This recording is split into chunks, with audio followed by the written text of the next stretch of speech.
Hi everyone, అందరికీ నమస్కారం.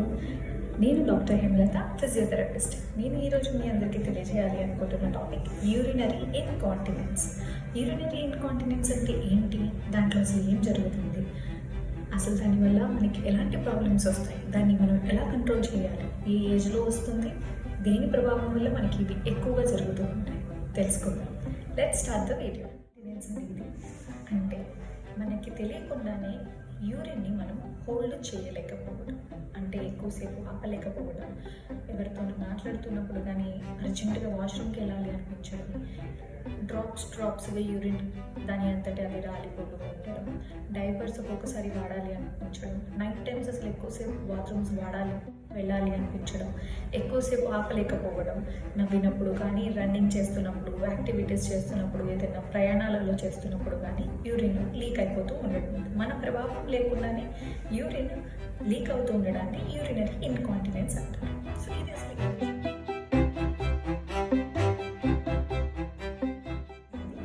చాలామందికి ఒక ఏజ్ అనేది, అంటే 60 ఇయర్స్ కానీ, 70 ఇయర్స్ కానీ, 80 ఇయర్స్ ఏజ్ వాళ్ళకి ఆటోమేటిక్గా మజిల్స్ అనేవి తన యొక్క ప్రభావాన్ని, టోనింగ్ ప్రభావాన్ని కోల్పోవడం వల్ల అంటే వీక్ అయిపోతాయి అన్నమాట. పెల్విక్ మజిల్స్ అంటారు.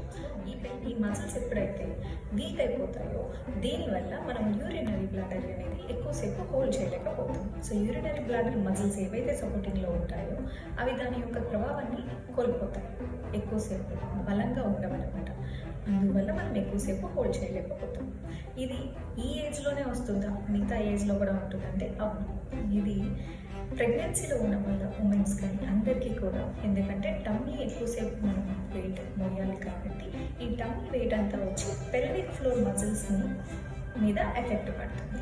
ఈ ప్రభావం వల్ల మనకి అంటే అరౌండ్ 8 months కానీ 9 months ఆ టైంలో యూరిన్ లీక్ అవ్వడం అనేది జరుగుతూ ఉంటుంది. కానీ ఇది కామన్. ప్రెగ్నెన్సీ తర్వాత ఉంటుందంటే ఉండదు.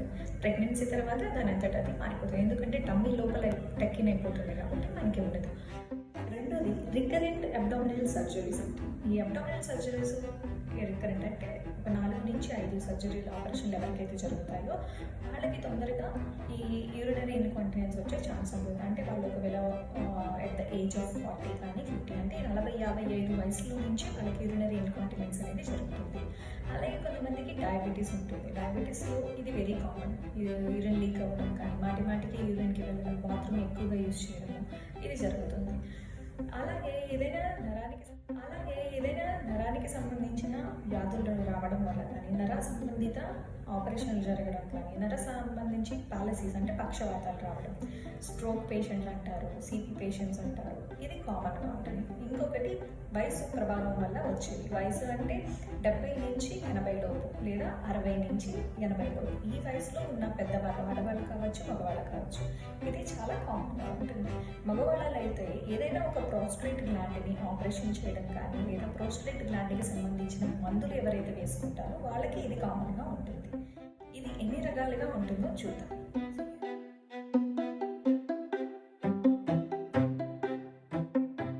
అర్జెన్సీ అంటారు. అర్జుటు యూజ్ ఇన్కాంటినెన్స్ అంటే ఆపుకోలేరు అనమాట. వాళ్ళు వెంటనే వెళ్ళిపోవాలి. ఒకవేళ డోర్ దగ్గరికి వెళ్ళినా సరే లీక్ అయిపోతుంది. అంటే హోల్డింగ్ యొక్క పవర్ అనేది ఆ కొంచెం సేపే ఉంటుంది అనమాట.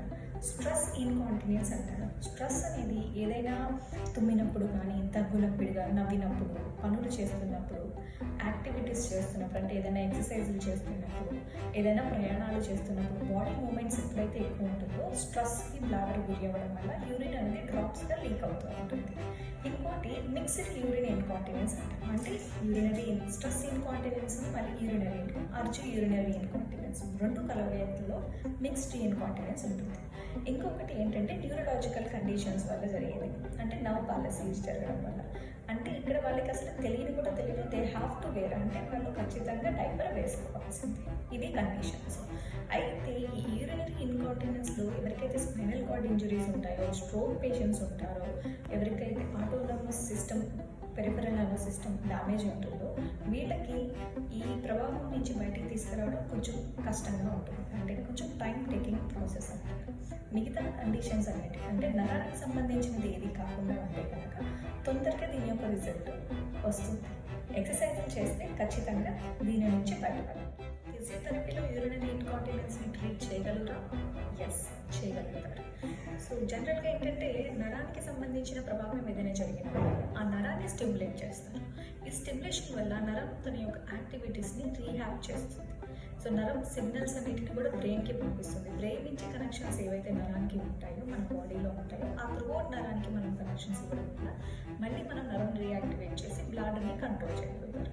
అలాగే మజిల్ స్టిమ్యులేషన్ అంటారు. సో ఒకసారి టోన్ అంటే మజిల్ ఎప్పుడైతే బలహీనం అవుతుందో ఈ స్టిమ్యులేషన్స్ ఇవ్వడం వల్ల మజిల్ మళ్ళీ కండరాలు ప్రభావితంగా పని చేయగలుగుతాయి అన్నమాట.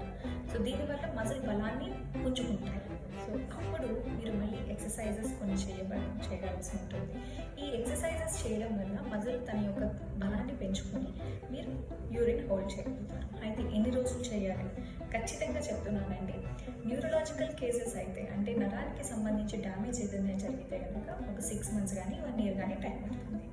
ఏదైనా మజిల్ టోన్ పోయి మజిల్ యొక్క ప్రభావం వల్లే కనిపిస్తుంది, మజిల్ వీక్నెస్ వల్ల అవుతుంది అంటే కనుక 3 to 6 monthsలో మనం వేరియేషన్ చూద్దాం.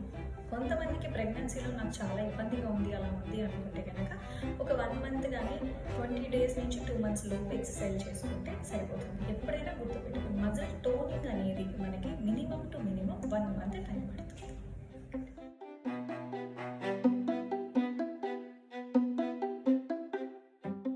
యూరినరీ ఇన్కాంటినెన్స్ ఎక్సర్సైజెస్లో pelvic floor exercises, bladder stimulating exercises, core strengthening exercises అనేవి ముఖ్యమైనవి. ఈ ఎక్సర్సైజెస్ని కూర్చొని కానీ, నుంచొని కానీ, పడుకొని కానీ చేయొచ్చు. బ్రీతింగ్ అనేది నార్మల్గా ఉండాలి. ఎక్సర్సైజెస్లో మొదటిగా వచ్చేది పెల్విక్ బ్రెచింగ్. దీనికోసం మీరు నేల మీద కానీ మ్యాట్ మీద కానీ కాళ్ళు మడిచి పడుకోవాల్సి ఉంటుంది. కాళ్ళు మడిచిన తర్వాత నడుముని పైకి ఎత్తాలి. నడుముని పైకి ఎత్తిన వెంటనే ఈ బ్రిడ్జింగ్ అంటారు దీన్ని. బ్రిడ్జింగ్ అంటే ఒక బ్రిడ్జ్ లాగా మీరు ఏర్పరచాలి మీ శరీరాన్ని. బ్రిడ్జ్ లాగా ఏర్పరిచినప్పుడు కింద మజిల్స్ అన్నింటిని కూడా గట్టిగా బిగించి పెట్టాలి. బిగించి పెట్టి ఒక 10 సార్లు లెక్క పెట్టి నిదానంగా రిలీజ్ చేయాలి. గుర్తుపెట్టుకోండి, రిలీజింగ్ అండ్ కాంట్రాక్షన్ అనేది అంటే యూరిన్ వదిలే చోట తర్వాత వెనక భాగంలో 2 వైపులా కూడా జరగాలి ఒకేసారిగా. ఎక్సర్సైజ్ కోసం ఒక కుర్చీలో నడుము భాగం మొత్తం సపోర్ట్ తీసుకొని కూర్చోవాలి. 2 చేతుల్ని కూడా తొడల భాగంలో ఉంచి నడుము కింద భాగాన్ని మొత్తం కూడా గట్టిగా ప్రెస్ చేసి ఒక 5 సెకండ్ల పాటు లెక్క పెట్టి వదిలేయాలి. మనం పొట్టం కింద భాగంలో కూడా నడుము కింద భాగంలో కూడా ఈ కాంట్రాక్షన్స్ అన్నీ వచ్చేటట్టు చూసుకోవాలి. ఈ కాంట్రాక్షన్ చేస్తున్నప్పుడు బ్రీతింగ్ నార్మల్గా ఉండాలి. తర్వాతి ఎక్సర్సైజ్ పుల్విక్ పుల్అప్స్. దీనికోసం మనం స్ట్రైట్గా నేల మీద కానీ మ్యాట్ మీద కానీ ఫ్లోర్ మీద కానీ పడుకోవచ్చు. 2 కాళ్ళని కూడా బెండ్ చేసి చేతులని పొట్ట కింద భాగంలో ఈ పిక్చర్లో చూపించిన విధానంగా అమర్చాలి. తర్వాత డీప్ బ్రీత్ తీసుకుంటూ అంటే పొట్టని పై భాగం వైపు లాగుతూ ఛాతీ వైపుగా చేతుల్ని అలాగే అమర్చి గట్టిగా గాలి తీసుకొని ఉంచాలి. ఒక 5 సెకండ్లు గాలిని బిగించుకొని నిదానంగా పొట్టని కిందకి వదలాలి. ఇది పెల్విక్ పుల్అప్స్.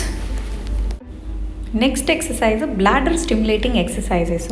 అంటే మజిల్ కాంట్రాక్ట్ చేయడం ఎంత ఇంపార్టెంటో బ్లాడర్ని ఫుల్గా రిలీజ్ చేసేయడం అనేది కూడా ఇంపార్టెంట్. ఈ ఎక్సర్సైజ్ కోసం కూర్చొని కానీ పడుకొని కానీ నుంచొని కానీ చేయొచ్చు.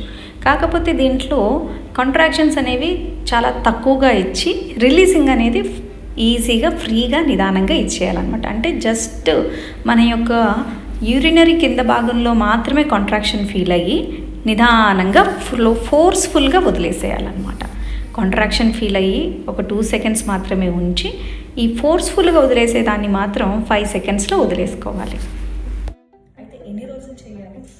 1 నుంచి 6 months కోర్స్ ఉంటుందండి. అంటే 1 month నుంచి 6 months డ్యూరేషన్లో మీరు ఈ ఎక్సర్సైజ్లు చేయాల్సి ఉంటుంది.